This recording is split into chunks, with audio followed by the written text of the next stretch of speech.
శుభోదయం. తెలుగు తెలుసుకుందామా ఛానల్కి స్వాగతం.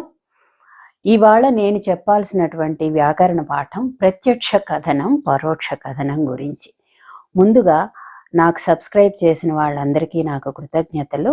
వీళ్ళందరికీ నేను చెప్పేది ఏంటంటే, నేను చేసిన వీడియోలని చూడమని, తర్వాత అవి వీలైనంత వరకు పిల్లలకి చేరేటట్లు చేయమని అడుగుతున్నాను.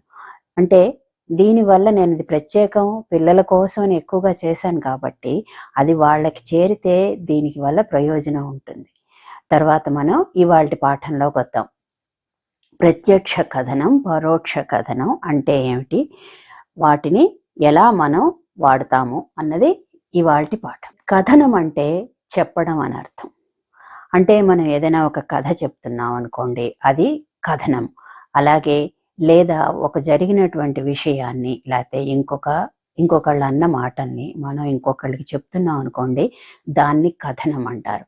మరి ఇక్కడ ప్రత్యక్ష కథనం అంటే ఏమిటి అంటే, అక్కడ జరిగినటువంటి మాటలని, ఒక వ్యక్తి అన్నటువంటి మాటల్ని యథాతథంగా అతను అన్న మాటల్లోనే మనం ఇంకోళ్ళకి చెప్తే అది ప్రత్యక్ష కథనం అవుతుంది. అలా కాకుండా అతను అన్న మాటల్ని మన మాటల్లోకి మార్చి చెప్తే పరోక్ష కథనం అవుతుంది. అంటే ఇక్కడ ప్రత్యక్షంగా అంటే అర్థం ఏంటి, ఎదురుగుండా అతను ఎలా అంటాడో అవే మాటలు మనం చెప్తే ప్రత్యక్ష కథనం. దీన్నే ఇంగ్లీష్లో మనం డైరెక్ట్ స్పీచ్ అంటాం.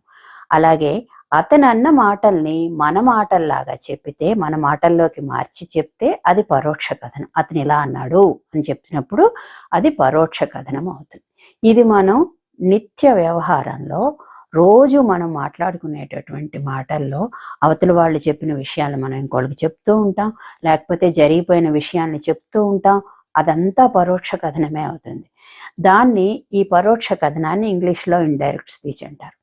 ఇది మనకి నిత్య వ్యవహారంలో జరుగుతూ ఉన్నప్పటికీ కూడా వ్యాకరణానికి వచ్చేసరికి కొన్ని నియమాలని మనం పాటించి ఆ వాక్యాలని ప్రత్యక్ష కథనం నుంచి పరోక్ష కథనంలోకి మారుస్తాం.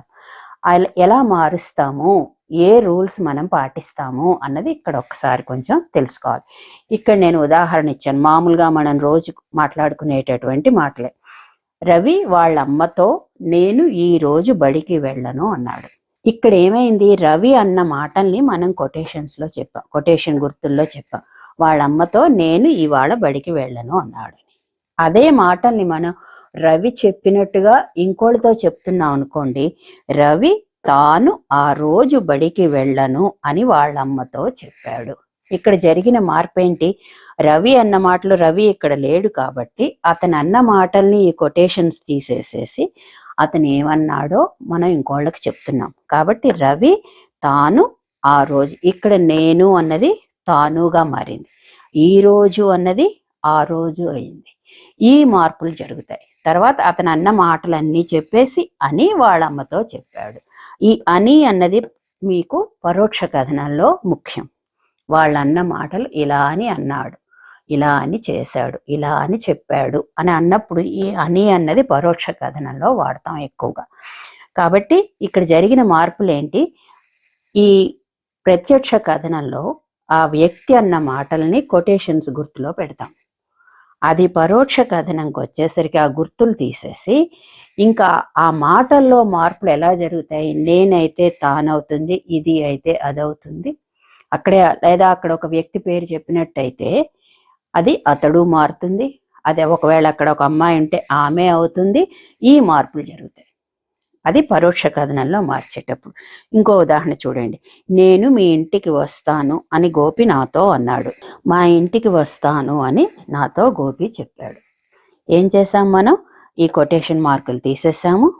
నేను బదులు తను మా ఇంటికి వస్తాను, మీ ఇల్లు మా ఇల్లు అయింది, మా ఇంటికి వస్తాను అని గోపి నాతో చెప్పాడు అని. ఈ చిన్న మార్పులు చేసి మనం ప్రత్యక్ష కథనంలో ఉన్నటువంటి మాటల్ని పరోక్ష కథనంలోకి మార్చచ్చు. ఇవి మనం ఎప్పుడూ మాట్లాడేటటువంటి మాటలు. ఇవి కాకుండా ఇంకొంచెం పెద్ద వాక్యాలు ఉంటే వాటిని ఎలా మనం మారుస్తాము అన్నదానికి ఉదాహరణలు చెప్తాను, చూడండి. ఇది రామాయణంలోంచి తీసుకున్న ఉదాహరణలు. నా అనుగ్రహంతో నీవు రామాయణాన్ని రచించగలుగుతావు అని బ్రహ్మదేవుడు వాల్మీకితో అన్నాడు. దాన్ని బ్రహ్మదేవుడు అన్న మాటలని పరోక్ష కథనంలో మనం ఇంకొకళ్ళకి చెప్తూ ఉన్నప్పుడు తన అనుగ్రహంతో వాల్మీకి రామాయణాన్ని రచించగలుగుతాడు అని బ్రహ్మదేవుడు అన్నాడు. మనం ఏం చేసాము, మార్పులు ఇక్కడ కొటేషన్స్ తీసేసాము. నా అనుగ్రహం అన్నది తన అనుగ్రహం అయింది. నీవు అంటే ఇక్కడ ఆయన వాల్మీకితో మాట్లాడుతున్నాడు కాబట్టి వాల్మీకి రామాయణాన్ని రచించగలుగుతాడు అని బ్రహ్మదేవుడు అన్నాడు. ఇలా మారుస్తాం. అలాగే ఇంకొక ఎగ్జాంపుల్ తీసుకోండి. దశరథుడు విశ్వామిత్రునితో మహర్షి మీ రాక మాకు మహాభాగ్యం అన్నాడు. మీ రాక మాకు మహాభాగ్యం అన్న ఈ మాటలన్నీ దశరథుడి మాటలు విశ్వామిత్రుడితో అన్నాడు. కాబట్టి దాన్ని మనం పరోక్ష కథనంలోకి మార్చేటప్పుడు మహర్షి రాక తమకు మహాభాగ్యమని దశరథుడు విశ్వామిత్రునితో అన్నాడు. ఇక్కడ మారిందేమిటి, దశరథుడు అన్న మాటలని ఇక్కడ మనం కొటేషన్స్లో ఉంచాము. ఇక్కడ గుర్తులు తీసేసి మహర్షి రాక, మహర్షి మీరాక, అక్కడ మీ తీసేసి పూర్తిగా మనం మహర్షి రాక మాకు భాగ్యం తమకు మహాభాగ్యం అని దశరథుడు అన్నాడు. ఇక్కడ అని పెట్టాను చూసారా, అది పరోక్ష కథనాల్లో వస్తుంది. వాళ్ళు ఇలా అన్నారు అని చెప్పేటప్పుడు. తర్వాత ఉదాహరణ చూడండి. రాజా, రాక్షసులు నా యాగానికి భంగం కలిగిస్తున్నారు అని విశ్వామిత్రుడు అన్నాడు. ఇవి విశ్వామిత్రుని మాటలు ఈ కొటేషన్స్లో ఉన్నవి. అవి మనం పరోక్ష కథనంలో చెప్పేటప్పుడు విశ్వామిత్రుడు రాజుతో, ఇక్కడ రాజా అని సంబోధించాడు కదా, మనం ఇక్కడ దాన్ని ఇలా మార్చి రాజుతో రాక్షసులు తన యాగానికి భంగం కలిగిస్తున్నారని అన్నాడు. నా యాగము తన యాగమైంది, మిగిలినవన్నీ మామూలే. మనం ప్రత్యక్ష కథనంలో ఉండేటటువంటి మాటలు వాళ్ళు చెప్పిన మాటల్ని కొటేషన్స్లో పెడతాం. అదే మనం పరోక్ష కథనంలో చెప్పేటప్పుడు ఆ కొటేషన్స్ తీసేసి చిన్న చిన్న మార్పులతోటి అని చేర్చి వాక్యాన్ని పూర్తి చేస్తాం. ఈ ఎగ్జాంపుల్స్ అన్నీ చూస్తే, ఈ ఉదాహరణలన్నీ చూస్తే అది అర్థమవుతుంది. కాబట్టి ఒక్కసారి మళ్ళీ చెప్తే, ప్రత్యక్ష కథనం అంటే ఒక వ్యక్తి అన్న మాటలని అతను ఎలా అన్నాడో అలాగే చెప్పడం. పరోక్ష కథనం అంటే అతను అన్న మాటల్ని మన వాక్యాల్లోకి మార్చి చెప్పడం. అలా మార్చేటప్పుడు వ్యాకరణంలో చిన్న చిన్న మార్పులు జరుగుతాయి. ప్రత్యక్ష కథనంలో మనం ఏం చేస్తాము, ఆ వ్యక్తి అన్న మాటలని కొటేషన్స్ గుర్తుల్లో పెడతాం. పరోక్ష కథనంలో వాటిని తీసేసి చిన్న చిన్న మార్పులు, అక్కడ నీవు తాను అవుతుంది, నేను తాను అవుతుంది, ఇది అది అవుతుంది.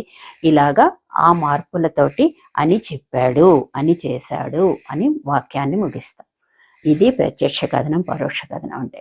మీకు బాగా అర్థమైంది అనుకుంటాను. తర్వాతి వీడియోలో తత్సమ తద్భవాలు అంటే ఏమిటి తెలుసుకుందాం. తత్సమ పదాలు, తద్భవ పదాలు అంటే ఏమిటో తెలుసుకుందాం. ఈ వీడియో మీకు నచ్చినట్లయితే మీ మిత్రులందరితోటి షేర్ చేయండి. నా ఛానల్కి సబ్స్క్రైబ్ చేయండి.